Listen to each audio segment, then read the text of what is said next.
Hello and welcome to our new video of Summer Camp 2025. We are all set.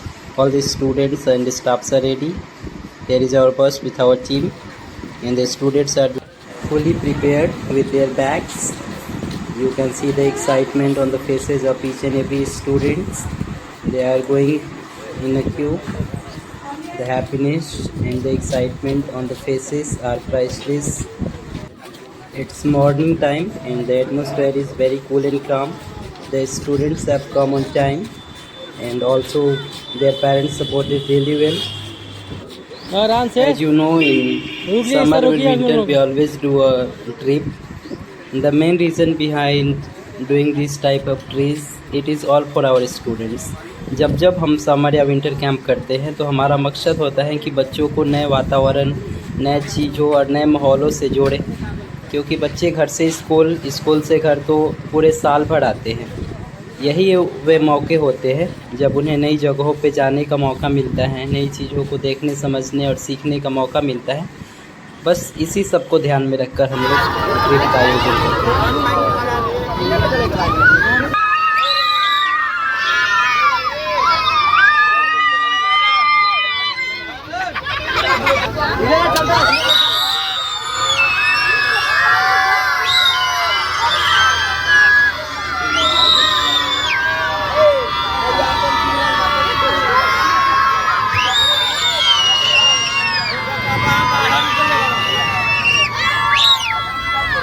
हाथ बाहर नहीं निकालना है।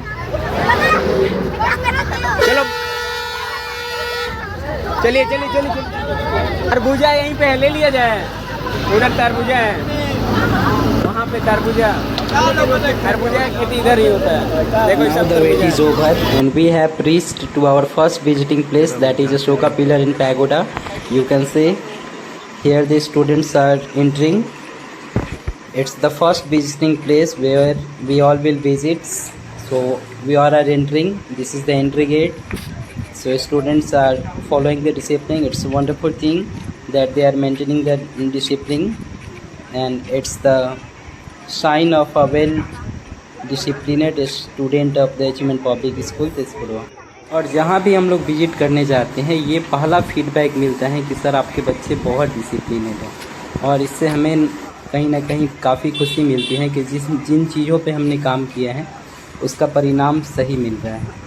तो इसके लिए हर एक बच्चों की तारीफ जितनी की जाए उतनी कम है। Now we will know something about Ashoka pillar and about the history of this pillar. बौद्ध धर्म के बहुत बड़े भक्त थे, बौद्ध धर्म को बढ़ावा देना चाहते थे। भगवान बुद्ध अपनी अंतिम यात्रा यहाँ से उत्तर की दिशा में की, इसलिए देखिए उसका फेस किसकी तरफ है, ठीक है। तो उनकी अंतिम यात्रा को इंडिकेट करने के लिए ये शेर है, और इसके अंदर उनके जीवन से जुड़ी बहुत सारी भगवान बुद्ध से जुड़े एक बहुत ही इम्पोर्टेंट जगह पे हम लोग पहुँचे, जहाँ हमने जाना कि भगवान बुद्ध अपने जीवन के अंतिम समय में और अपने जीवन की अंतिम यात्रा इसी स्थान से उत्तर की दिशा में शुरू किए थे। और उसी को इंडिकेट करने के लिए सामने जो स्तंभ पे आपने शेर को देखा, ये उनकी अंतिम यात्रा की दिशा को दिखा रहा था। यहाँ से वो उत्तर दिशा में चले गए और फिर आगे चलकर तो पंचतत्व में विलीन हो गए। तो यहाँ पे उन्होंने बरसात के मौसम में काफ़ी समय बिताया था, तो इस चीज़ के लिए यहाँ पे उनका स्तूप बनाया गया। और ये पिलर हमेशा इस चीज़ को इंडिकेट करता है कि भगवान बुद्ध यहाँ से अपनी अंतिम यात्रा किए थे, जो कि नॉर्थ पार्ट में शुरू किए थे, और इसीलिए ये शेर का फेस हमेशा नॉर्थ दिशा की तरफ ही रहता है। जूनियर बच्चे भी काफ़ी ध्यान से चीज़ों को समझ रहे हैं और सुन रहे हैं। ये दिखाता है कि वो कितने इच्छुक हैं, और शायद इसी के वजह से हम लोग समर या विंटर कैंप करते हैं, ताकि बच्चों में नए ज्ञान आए। उनके अंदर एक्साइटमेंट तो हमेशा रहता है, लेकिन कहीं ना कहीं वो छुपा रहता है। ऐसे मौके पे जब वो नए चीज़ों को देखेंगे, जानेंगे, तो कहीं ना कहीं उनका मानसिक विकास और ज़्यादा बेहतर ढंग से होगा। और अब हम लोग पहुंच चुके हैं भगवान बुद्ध से जुड़े एक ऐसे स्थान पे, जिसे देखने के बाद और उसके बारे में जानने के बाद विश्वास करना मुश्किल था कि क्या ऐसा भी हो सकता है। ये मंकीज ने सबसे पहले खोदा था। वो जब जब अपनी अंतिम यात्रा से पहले यहाँ पे बरसात के मौसम में अपना समय बिता रहे थे, तो उनको वो इतने अच्छे थे कि उनसे जानवर भी प्यार करते थे और जानवर भी उनसे देखभाल करते थे। तो ये जो सबसे पहला बार खोदा गया था, किसने खोदा था? बंदर ने। उसके बाद अशोक ने इसके चारों तरफ ईंटें लगवाई थी और फिर कुषाण वंश के राजा ने इसका सीढ़ी बनवाया और इसकी लंबाई है 65 मीटर और इसकी चौड़ाई है 35 मीटर। ठीक है, मेन इसको याद रखा जाता है कि भगवान बुद्ध बरसात के समय में यहाँ आते थे और स्नान करते थे। और वाकई ये विश्वास करना मुश्किल था कि भगवान बुद्ध के लिए बंदरों ने इस पोखर, इस तालाब को खोदा था ताकि बरसात के मौसम में वहाँ ये अपना समय बिताए, वहाँ पे स्नान करते थे और काफ़ी लंबा समय उन्होंने इस स्थान पे बिताया था। Now it is 9:30 and we will moving forward to our next visiting place. You can see all students is very energetic and they are very excited to visit and know something about these historical monuments or buildings, stupas, everything. And a lot of students are here who is doing the first trip, so it's also a new experience for everybody. Markat Hrad tank, ये भगवान बुद्ध के लिए monkeys ने सबसे पहले खोदा था। वो जब अपनी अंतिम यात्रा से पहले यहाँ पे बरसात के मौसम में अपना समय बिता रहे थे, तो उनको वो इतने अच्छे थे कि उनसे जानवर भी प्यार करते थे और जानवर भी उनसे देखभाल करते थे। तो ये जो सबसे पहला बार खोदा गया था, किसने खोदा था? बंदर ने। उसके बाद अशोक ने इसके चारों तरफ ईंटें लगवाई थी और फिर कुषाण वंश के राजा ने इसका सीढ़ी बनवाया और इसकी लंबाई है 65 मीटर और इसकी चौड़ाई है 35 मीटर।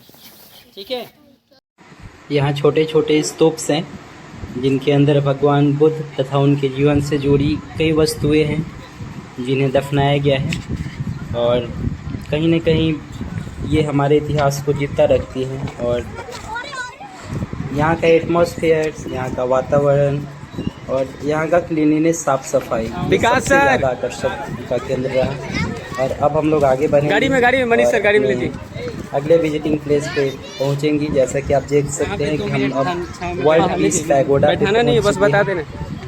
दूसरे विश्व युद्ध के बाद शांति की स्थापना के लिए इसकी स्थापना की गई थी और यहाँ पे तो अब हम लोग इसके बारे में हम जानेंगे। शांति स्तूप है, ठीक है, इसको शांति स्तूप बोलते हैं। क्या बोलते हैं? शांति स्तूप, क्योंकि इसकी स्थापना की गई थी शांति को ही स्थापित करने के लिए। ठीक है, जब दूसरा विश्व युद्ध हुआ था तो जापान के दो शहर हिरोशिमा और नागासाकी, दो जगह पे अमेरिका ने परमाणु बम गिराया था, जिससे बहुत भारी नुकसान हुई थी मानवता के लिए। उससे बुरा दिन आज तक कोई नहीं था। तो उस अशांति के दौर में बहुत सारे बौद्ध धर्म के अनुयायी थे जिन्होंने किया कि कुछ ऐसा चीज़ बनाया जाए जिससे पूरी दुनिया को शांति का संदेश मिले, और इसीलिए 1990 में ये शांति स्तूप बनाने की शुरुआत की गई थी। इसको बनाने में 6 साल लगे थे। आप लोग ऊपर गए हैं ना, तो 1990 से 1996 तक ये बना था। ये जो स्तूप आप लोग देख रहे हैं, इसकी लंबाई है 125 फीट। कितनी लंबाई है? 125। इसका जो नीचे वाला व्यास है, जो सर्कल की तरह घूमा हुआ है, वो है 118 फीट। कितना? 118 फीट। ऊपर का जो गुंबद है इसका, जो सर्कल की तरह घूमा है, उसकी लंबाई है 65 फीट।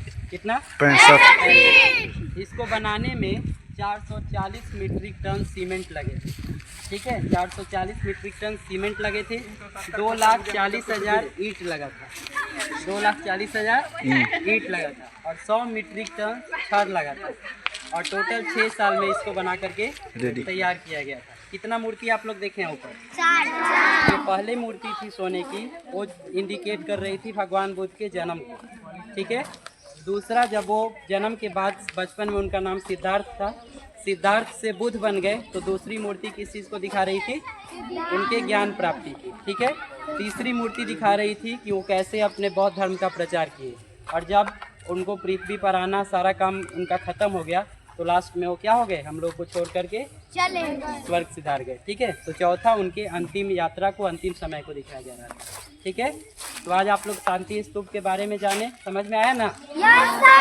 Thank you. विश्व शांति स्तूप पे हमने समय बिताया और ये जाना कि जब जब विश्व में अशांति फैलती है तब तक हमारा देश आगे बढ़ के उससे निपटने का मार्ग दिखाता है। Now it's time to take the place of that Almighty Supreme, because of whom we are able to do these type of things. I can say that it's totally His bliss. Because of that, we are doing something for our students, our children, and everybody who is present here. So it's very important to take the place and having the gratitudes for each and everything that they give. एक बार और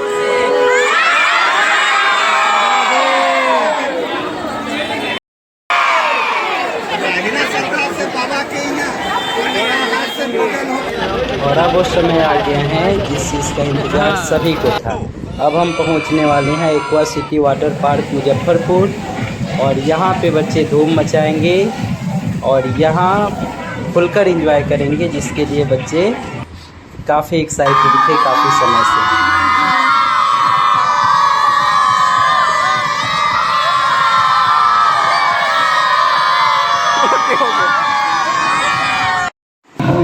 Now the fun will start from here.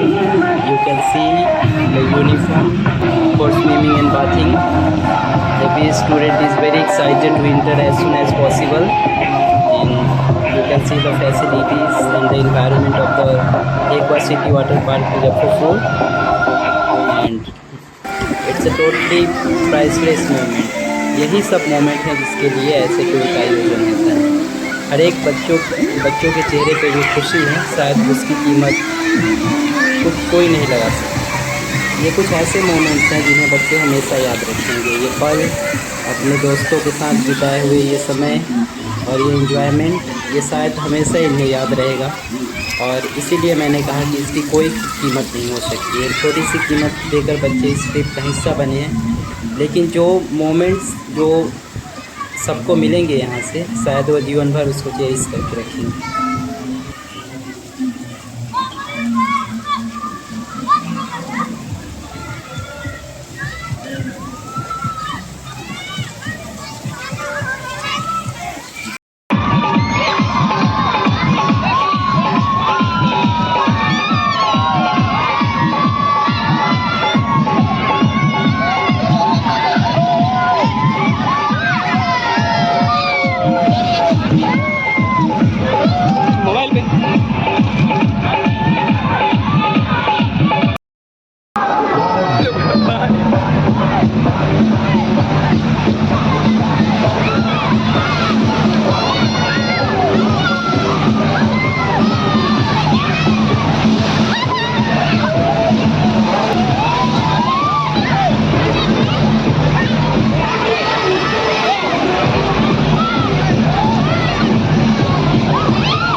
हो रहा है भाई सब।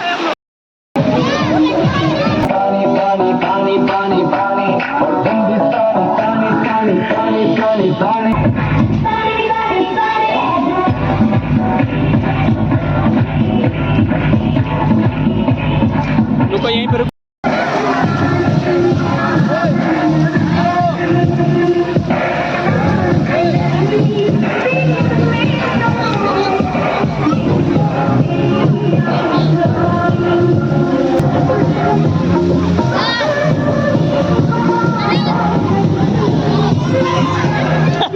Enjoy.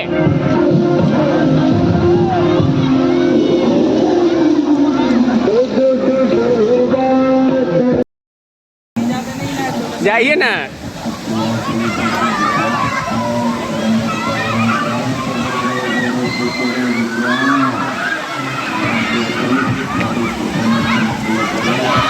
Manish sir ध्यान रखिएगा।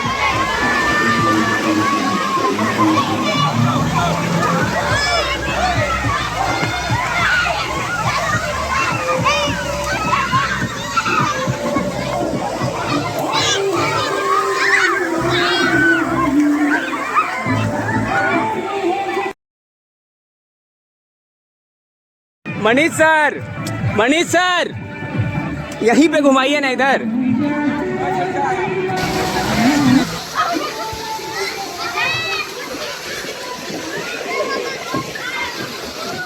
The best thing about this trip was there is no time limit for the students. जब तक बच्चों ने चाहा तब तक एंजॉय किया और किसी के तरफ से टाइम के लिए कोई लिमिट नहीं थी।